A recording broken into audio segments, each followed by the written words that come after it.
Olá pessoal, estamos aqui com mais um episódio do nosso Tijolo Cast, hoje com uma presença muito especial aqui do Aode Cunha. Em breve vai estar conosco fazendo uma palestra para os nossos associados ali, as empresas do mercado da construção civil, mercado imobiliário. E, enfim, Aode, a ideia é a gente trocar uma ideia, bater um papo aqui um pouquinho, uma prévia do que tu vai estar falando para nós em seguida. Mas queria que antes tu te apresentasse aqui um pouquinho para a audiência, né? Um pouquinho da tua trajetória, brevemente, né? E depois a gente bater um papo aqui sobre o mercado imobiliário aí. Bem-vindo e obrigado pela tua presença aí. Obrigado pelo convite, Fed. É um prazer estar aqui, falar com vocês, com o Tijolo Hub. Eu sou um economista de formação, fiz minha graduação, mestrado e doutorado em economia. Tive um tempo uma experiência de setor público, fui secretário da Fazenda do Rio Grande do Sul.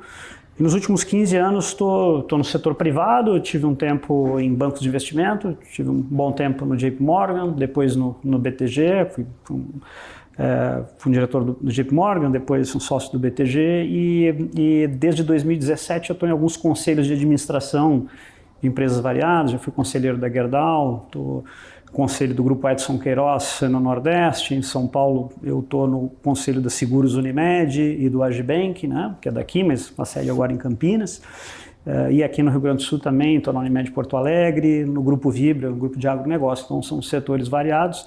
Fiquei bastante tempo, nos últimos 12 anos em São Paulo e mais recentemente tenho estado de novo aqui em Porto Alegre. Ótimo, ótimo. Queria pegar esse gancho de tu que tem uma visão e uma proximidade também de setor público, até hoje mesmo, né, tendo tido a experiência mais tempo atrás, e pegar um pouco a tua visão assim, no setor público, setor privado, falando um pouco mais de macroeconomia, como é que tu está enxergando? A gente teve toda essa questão também do pacote fiscal, né, e esses ruídos políticos também que estão afetando bastante a nossa economia. Como é que tu vê assim uma primeira visão trazendo para o nosso ambiente de mercado imobiliário esse ano, vamos falar de 2025, assim, o que tu enxerga, assim, claro que a questão da curva de juros vai impactar muito, né, e está subindo, enfim, a gente está acompanhando isso. Como é que tu vê isso impactar o setor da construção civil, o mercado imobiliário? Bom, Fred, não tem jeito, né? Taxa de juros é uma variável muito importante para o mercado da construção civil, para o mercado imobiliário, né? E o Brasil, né? A gente está passando agora mais um período que nós já passamos algumas vezes, né? A conjuntura econômica, a macroeconomia no Brasil, ela é muito volátil, né? Ela é mais volátil do que em outros lugares. A gente passou por um período de taxa de juros bastante baixa, o que ajudou o mercado da construção civil. E agora, pelo menos enquanto, né, governo, Banco Central não conseguirem enfrentar melhor esse desafio, né, de aumento de expectativa de inflação, muito gasto público, aumentou as contas, o déficit fiscal, o mercado olhando para essa conta fiscal, né, pressiona por taxas de juros mais altas. Então é um período mais desafiador, né? Eu acho que esse é um cenário mais de curto prazo. Se a gente for olhar mais de longo prazo, tem outros fatores que eu diria que são mais relevantes, né, do que a taxa de juros, que é olhar um pouco para a demografia, olhar para o crescimento de renda, entender talvez o mercado de construção civil, o mercado imobiliário, um mercado também bastante nichado, né? Que segmento que a gente está falando? Está falando alta renda, está falando baixa renda, estamos falando em que geografia? Mesmo na demografia, a gente tem uma demografia específica no Rio Grande do Sul, vai para o vizinho que é Santa Catarina, já é diferente. Então tem vários aspectos. Agora, do ponto de vista conjuntural no curto prazo, a taxa de juros é um fator que o mercado tem que olhar com atenção. Isso pode impactar tanto no funding, né, de quem constrói, quanto na taxa de quem compra o imóvel, que vai pagar mais caro. Isso pode dar uma reprimida no mercado em termos de lançamentos e também de consumo? Eu acho que sim, tá? Essa é a lógica. Ninguém sabe exatamente quanto tempo a gente vai ficar com esse nível de taxa de juros real alto. Eu particularmente acho que nós vamos ficar um bom período, né? Acho que a gente vai ficar 25, tende a ficar 26 e talvez até 27, né? Onde vai ter um ciclo eleitoral, a gente vai ver o que o próximo governo, seja lá quem for, vai fazer com o tema fiscal, até baixar a taxa de juros. Eu acho que isso afeta, sim, exatamente nesses dois canais, né? Afeta num canal que é para quem compra, né? seja o custo de endividamento que compra, como o custo de oportunidade, né? A taxa de juros para quem está com recurso líquido, mas quem tem recurso líquido? Quem tem recurso líquido tem a oportunidade de estar aplicando a taxas mais altas. Então, isso afeta a demanda por aí e afeta quem produz, né? As construtoras, porque mesmo a gente tendo canais de custo de captação diferenciado e mais barato para a construção civil, para o setor imobiliário, não adianta. Quando a Selic fica mais alta há muito tempo, e já começou a acontecer isso em vários bancos, o funding para o setor imobiliário também sobe um pouco. Não sobe na mesma proporção, mas sobe o custo. Né? Então fica mais caro. Então não tem jeito. Pelo menos no curto prazo a gente tem esse cenário. E o que é o fator mais importante, na tua visão, para começar um decréscimo da taxa de juros?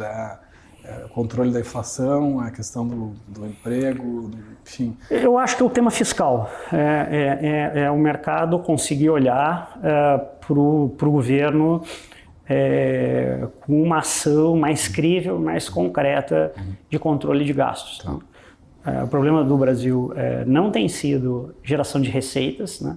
A receita do governo tem subido com o PIB, tem subido mais do que o PIB, mas o gasto aumentou muito. Né? O gasto público aumentou muito no Brasil desde do início do ano passado, de 2023. Então, se o gasto sobe, a necessidade do governo captar mais aumenta, a expectativa de inflação aumenta, e aí o Banco Central não tem outra saída a não ser usar a taxa de juros. Sim. Então, acho que a melhora desse ciclo, que hoje é vicioso, não é virtuoso, é começar por um controle maior de gasto público. Perfeito. Hoje eu queria puxar um pouquinho, falar um pouquinho do tema demográfico, e a gente conversa muito dentro do tijolo com as empresas a questão da mão de obra. Né? Eu não sei o quanto tu está dentro do mercado da construção civil, mas é uma problemática que vem, enfim, os salários crescendo e também o desinteresse da população de trabalhar nesse segmento, né? E claro que daí entra um pouquinho o que a gente faz no tijolo, que é trazer tecnologia, trazer inovação para o processo, para depender menos das pessoas. Mas esse tema, como é que tu está enxergando, né, isso, né, essa questão da dificuldade de trazer, né, mão de obra e consequentemente tem menos pessoas, né, os salários aumentam e isso impacta no custo da construção. Eu acho que esse tema a gente pode olhar o tema da demografia sobre vários aspectos, né? A gente pode olhar sobre o tema de demanda, né? Mais ou menos pessoas demandando por causa da idade, educação, saúde, moradia. E a gente pode olhar pelo lado da oferta, que é isso que você está falando, né? Como a gente tem uma tendência de envelhecimento rápido, a população que compõe o mercado de trabalho tende a diminuir, então diminui a oferta de mão de obra e não só para a construção civil. Tá? A construção civil vai competir com outros mercados, com serviços, com agronegócio. E o que a gente está vendo é que este ritmo de crescimento que o Brasil teve nos últimos 3 anos, em torno de 3%, 22, 23 e agora 24%, é um ritmo que absorve muito rápido a mão de obra que vem crescendo menos por conta da demografia. Então a gente chegou aí final do ano passado, de 24, com a taxa de desemprego mais baixa da história medida. Né? Nós estamos lá perto, a gente olha para a taxa, está perto de 6,1%, mas quando a gente vai para regiões, né, no Nordeste é um pouco mais alto que isso, Centro-Oeste bonito, mas a gente vai, por exemplo, Santa Catarina está com taxa de 3% de desemprego, né? Rio Grande do Sul está 4 e pouco. Tem um lado positivo, efetivamente, as pessoas estão empregadas, os salários sobem, mas do ponto de vista da capacidade de obtenção de mão de obra, então eu acho que não, e isso não vai mudar, tá? A demografia do Brasil não vai mudar. O que vai precisar mudar é, primeiro, tem que melhorar qualidade de formação da mão de obra, ela vai ter que ser mais eficiente, e o uso de tecnologia, que nem você falou. Não tem outra saída no meu ponto de vista. Hoje, outro tema assim, que a gente fala aqui é a questão dos insumos, né? E do crescimento dos custos também da construção. Teve um impacto grande ali na pandemia, o preço do aço disparou, tiveram uma série de coisas que aconteceram. Como é que tu vê isso, né? Porque isso é sempre a conta que o investidor, o empreendedor faz, né, é difícil, né? A gente precisa ter uma previsibilidade de custos, né? Até porque é um ciclo longo, né?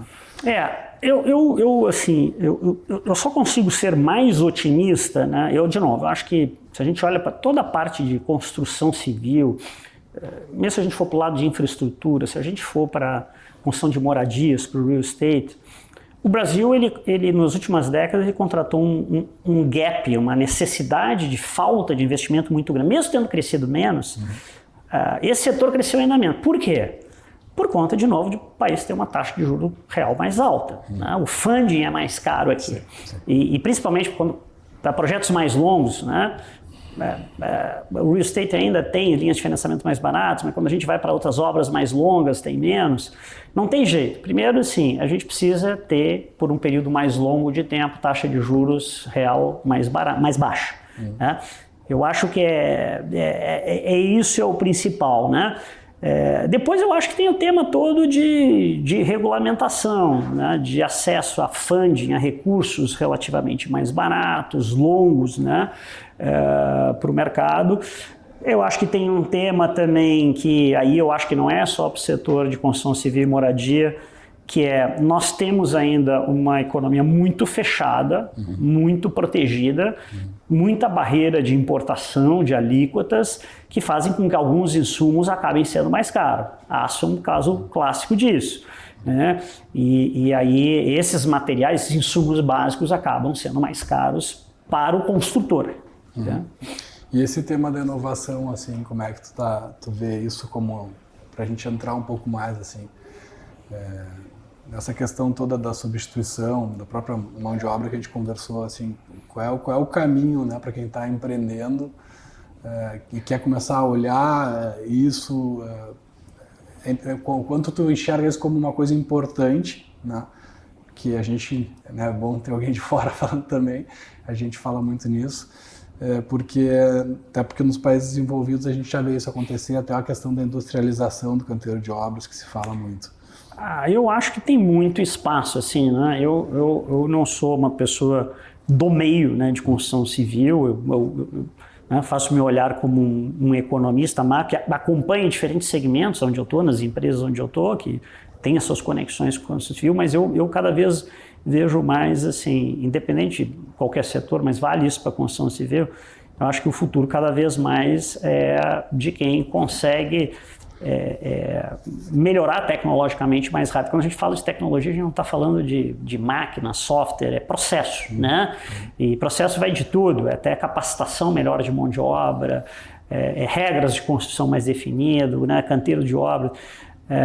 Eu acho que a gente, né, sem citar nomes, mas vê empresas que começam a se diferenciar um pouco nisso. Né?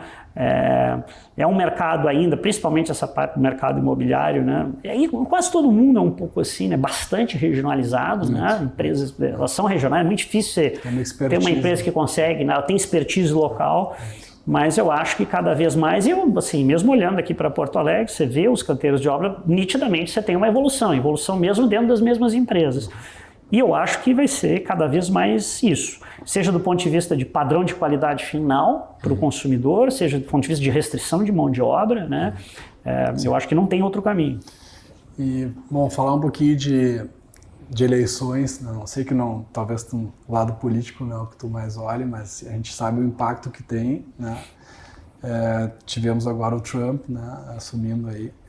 Como é que tu está vendo que impacto que isso vai ter e como é que tu está enxergando a continuidade dos últimos 2 anos aí do governo brasileiro em termos, né, políticos e econômicos, né? Então, eu acho que, assim, o barulho do momento é a eleição do Trump e o início das medidas do Trump, né, com as executive orders, né, que são algumas bastante polêmicas, aumento de tarifa para o Canadá, México, né, Colômbia recente. Pelo menos até agora, neste tema especificamente, aparentemente o Brasil está se mexendo bem, não está comprando nenhuma briga que ele não deve comprar, né? Talvez até tenha uma oportunidade, porque o Brasil, hoje o maior parceiro comercial do Brasil já é a China, né? Não é Estados Unidos, então talvez se abram outras possibilidades do ponto de vista de comércio exterior. Mas o nosso maior desafio, na minha opinião, é interno, né? A construção de um ambiente econômico mais propício a investimento, a empreendedorismo, aos negócios, a geração de renda. E eu acho que o atual governo tem se atrapalhado um pouco nisso, né? Pelo menos um pouco, talvez mais do que um pouco, porque a gente está voltando a viver algumas coisas que a gente já sabe lá do passado que não funcionaram, né? Se você querer expandir crescimento, com um maior nível de gastos, de transferências, sem ter cobertura de receitas fiscais, aí o déficit aumenta, aí a taxa de juros sobe, aí você começa a achar caminhos que não são os caminhos óbvios, né, para estímulo do crescimento, que tem que ser aumento de investimento privado, aí trava o investimento privado. Então, eu espero que a gente volte para essa trilha, né? A gente já viveu isso lá em 2014, 15, 16. Eu espero que a gente saia ainda nesse governo, que ele volte para um caminho mais de normalidade no tema fiscal, porque com este nível de taxa de juro real que a gente está vivendo, é muito difícil para o setor privado em qualquer segmento, não é só construção civil, não é só na parte do setor imobiliário. Sim, buscar um empreendimento que te rentabilize mais que uma taxa dessas, nível de risco, né? A gente está falando aí, né? Hoje a gente está conversando aqui, o Banco Central provavelmente vai aumentar mais 100 bips, aí, né, nós já vamos para mais de 13% de taxa de juros, já tem encomendado mais uma alta de 100, já tem gente falando de mais de 15%, e a gente está falando a princípio de uma inflação em torno de 5%, que era para ser 3% na meta, e aí daqui a pouco você tem o risco, né, pouco tempo atrás o dólar passou acima de 6%. Essa é uma espiral ruim, né? As pessoas ficam prestando mais atenção se qual é que vai ser a inflação, a taxa de câmbio, o nível de taxa de juros. É difícil planejar investimentos do ponto de vista do empreendedor para 1, 2, 3, 5 anos e que tenham uma remuneração que seja maior que isso. Então, o país tinha conseguido, ao longo, acho, dos últimos anos, vir baixando a taxa de juro real e tal. E eu espero que a gente volte para isso, porque é muito difícil operar o mundo dos negócios com esse nível de instabilidade e esse nível de taxa de juros. A gente chegou a ter uma Selic de 2 ali perto. Eu acho que tem que dar um desconto, que quando a gente teve 2, foi um período de pandemia, o mundo todo estava com taxa de juro real muito baixa, né? Sim. Estados Unidos estava perto de 0, né? E a gente tem Estados Unidos hoje próximo de 5, tá? Mas assim, a gente saiu muito rápido de 2 para... Estamos indo para 14, né? Mais de 13. Então, assim... E eu acho que é diferente, né? O mundo todo também está ajustando um pouco a taxa de juros, porque retomou a normalidade, teve crescimento. A gente teve mais crescimento, mas eu acho que está na raiz desse problema agora esta crença de que tudo pode ser resolvido com mais gasto público. E não é assim, a gente já aprendeu que não é assim. Tem gastos que são necessários, um gasto de boa qualidade em educação, na área social, infraestrutura, mas isso tem que ser feito dentro de uma regra de equilíbrio fiscal, né? Porque depois que você transfere de renda aparentemente para aumentar a demanda com gasto público, você acaba tirando com a taxa de juros. Você tira recursos do setor privado para investir com a taxa de juros, isso não funciona. O país acaba crescendo menos depois. O que seria uma taxa saudável na tua visão no Brasil, assim? É difícil dizer agora, né? Porque o que a gente geralmente olha, o que a gente chama de taxa de juro real de equilíbrio, que é aquela taxa que garante que a quantidade de dinheiro, que a política monetária não está sendo nem inflacionária nem deflacionária, né? Quando a gente está tendo inflação muito alta, o Banco Central o que faz? Sobe muito a taxa de juros para diminuir a demanda e acalmar a pressão sobre os preços. Quando a economia está em recessão, está caindo muito, e aí os preços estão muito baixos, a inflação está muito baixa, mais que a meta, o Banco Central faz o contrário, né? Eu acho que... Mas isso não está na mão do Banco Central, né? Eu acho que o Brasil, se tivesse uma situação fiscal razoável, governo equilibrado, a gente poderia ter, né, uma taxa de juro real, quem sabe em torno de 4%, alguma coisa assim, 4,5%. Os economistas discutem muito isso, tem gente que fala em 5%, tem gente 4%, entre 3,5% e 5%, eu diria. Mas eu acho que é uma taxa de juro real civilizada para o Brasil. Se a inflação tiver dentro da meta que o Banco Central fala, de 3%, mesmo que ela fosse 5%, a gente estaria falando de uma taxa de juro nominal de 8%, né? É mais alta do que no mundo. O Brasil acho que vai continuar com taxa de juros mais alta por várias razões. A gente tem muito crédito direcionado, a própria construção civil tem isso, para o setor agrícola. A gente tem uma poupança baixa, então no final sobra pouco para o crédito privado, a taxa é mais alta. Mas uma coisa é a gente falar de 7, 8, 9, né? Outra coisa é a gente falar de 12, 13, 14, 15. Aí realmente sai do padrão de normalidade para o investimento. E a pergunta do milhão para os economistas, e o dólar? Essa é onde os economistas e quase todo mundo sempre erram, porque depende de um conjunto muito variado, né, de valores. Eu acho que o Brasil, eu volto de novo, a questão fiscal para mim é importante, porque se a gente está numa situação fiscal mais normal e taxa de juros mais baixa, aí nós vamos olhar, geralmente esse diferencial, a taxa de câmbio vai subir ou diminuir, dependendo do diferencial de crescimento dos países e de inflação. Aí a taxa de juros, quando entra nessa conta, distorce muito, né? Eu acho que o movimento que a gente teve de câmbio, chegando ali até 6,20, né, recentemente, ele foi distorcido por essa incerteza grande. O pessoal não sabia onde é que vai parar a taxa de juros, se o governo vai controlar a inflação, e aí o câmbio, né, vira uma proteção, as pessoas mandam dinheiro para fora. Final de ano também teve remessa grande de divisas, de resultados de empresas para fora, mandando em dólar. Eu acho que a taxa de câmbio deveria ser mais baixa, porque o Brasil hoje é um país superavitário em termos da balança comercial. Ele não exporta só alimentos, né? O Brasil, a partir de novembro, a pauta de exportação já exporta mais petróleo, por exemplo, né, do que alimentos. Então, assim, ele tem esses fluxos bem equilibrados. O que está distorcendo e fazendo o dólar ser mais alto é isso. Então, em condições de normalidade, com uma situação fiscal melhor, com taxa de juros mais baixa, eu acho que a gente, né, poderia estar no nível de 5,60, 5,70 talvez, que era o que estava um pouco antes. Agora, se a situação fiscal não fica sob controle, o céu é o limite, porque aí você gera expectativa e inflação mais alta, e se a inflação está mais alta, aí o câmbio sobe. Quando o câmbio sobe, ele pressiona a inflação também, o preço dos alimentos, dos importados, tudo fica mais caro, e aí você começa a perder esse controle, né? E qual é que é a taxa de câmbio? Depende qual vai ser a inflação. Tá. Hoje, há um tempo atrás, eu vi uma apresentação tua falando bastante, trazendo aqui para Rio Grande do Sul agora, da questão da enchente. Não sei se tu vai trazer alguma coisa hoje, vários dados, né, interessantes. E agora que já passou um pouco mais de tempo, assim, queria uma análise tua, assim, de como é que tu tá vendo a reação, as empresas que tu tá aí nos conselhos, enfim, né, como é que tu tá enxergando quem atua mais no Rio Grande do Sul.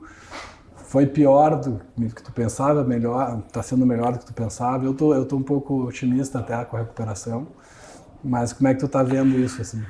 Esse é um tema interessante, porque eu falo desde aquela época, eu até cuidei um pouco quando eu falava. Eu no início, logo no início, eu estava bastante preocupado. Eu não sabia como é que ia ser o grau de velocidade de recuperação do setor privado, mesmo do setor público local, quanto que teria de apoio de recursos do governo federal. Acho que essas coisas caminharam nesse aspecto, na direção correta. E a maior prova disso qual é? O PIB do Rio Grande do Sul no ano passado, não tem o número oficial, mas ele vai ficar pelo menos 4%, vai crescer. Vai crescer mais do que o Brasil cresceu. O Rio Grande do Sul cresceu em 2024, mas vai crescer mais do que o Brasil, tá? Com tudo que aconteceu. E aí eu chamo uma seguinte comparação. Por outro lado, 2 anos antes, tá? 2022, o PIB do Rio Grande do Sul caiu 5%. Não teve enchente. O que teve no Rio Grande do Sul? Mais uma vez, teve uma seca. Tu falou isso aí, eu lembro. E eu falava na época, depois da gente, olha, me cobra no final do ano, acho que vai acontecer isso aí, e aí a gente vai lembrar, 2 anos antes. E não foi só 22, isso teve 20, a cada 3 ou 4 anos a gente tem uma seca que joga para baixo de 3 a 4 a 5%, que é, do ponto de vista, foi muito traumática a enchente, evidentemente, chegou a lugares que nunca tinham sentido, né? Tem seca, todo mundo escuta a notícia, cai o PIB, afeta indiretamente, mas, por exemplo, Porto Alegre, a capital, não sente isso. Agora o Rio Grande do Sul todo sente. A enchente chegou a Porto Alegre, chegou à capital, chegou nos bairros, afetou todo mundo, não teve distinção se o sujeito tinha renda baixa, renda alta. Foi muito impactante, mas para a economia como um todo, a seca no Rio Grande do Sul é uma tragédia muito maior e eles não conseguem ainda resolver. Está com uma cara aí de a gente estar tendo uma outra seca, agora em 2025, e irrigação. Então, assim, esse para mim te respondendo objetivamente, eu estava mais preocupado na época com a enchente, eu acho que a gente saiu melhor, os dados mostram que nós saímos melhor, mas eu acho que esse tema de clima, né, além da de proteção, de a gente evitar uma nova situação como essa, tem o oposto. Eu na época escrevi um artigo para exame que era justamente isso. A água, de novo, é o maior problema do Rio Grande do Sul. Dessa vez foi excesso de água, mas nosso problema recorrente é falta de água. Falta de capacidade de armazenamento de água, porque a gente tem muita chuva, tem muito rio no Rio Grande do Sul. Mas a enchente, vamos dizer assim, na tua visão, ela teve um impacto também de, enfim, empresas que não conseguiram se restabelecer, que já estavam endividadas da pandemia. Isso também, tu acha que foi melhor do que esperado? Eu acho que sim. Eu acho que o tema da enchente, o setor privado, o setor público, eu acho que assim, o gaúcho foi muito resiliente, foi muito solidário. Eu acho que as empresas eficientes, elas conseguiram, sabe, se recuperar. O que a gente precisa entender, vou falar um pouquinho isso hoje, é uma tendência mais longa que a gente tem. O Rio Grande do Sul já tinha uma tendência mais longa no aspecto demográfico, de migração de pessoas, sem nada a ver com a enchente. A gente tem que cuidar, eu acho, no caso do Rio Grande do Sul, de olhar para frente e dependendo do que acontecer, foi por causa da enchente. Não, eu estou dando um exemplo concreto que foi enchente versus seca. Sim. E tem outras coisas que eu acho que são mais relevantes, que me preocupam mais, que são desafios maiores. Inversão da pirâmide etária. Envelhecimento demográfico, a gente tem atraído poucas pessoas para o estado, acho que a gente precisa ter uma capacidade de atração. Hoje eu vou mostrar bastante esses dados, comparado, por exemplo, com Santa Catarina.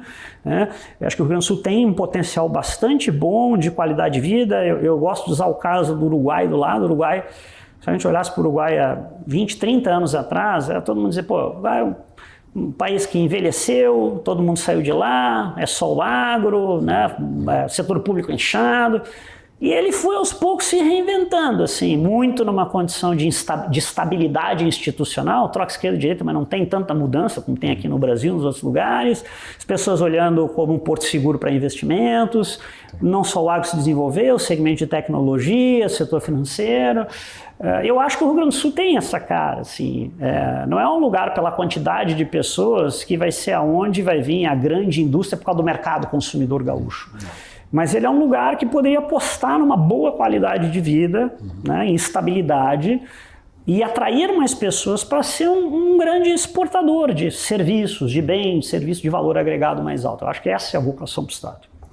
Hoje a gente está já terminando o nosso tempo aqui.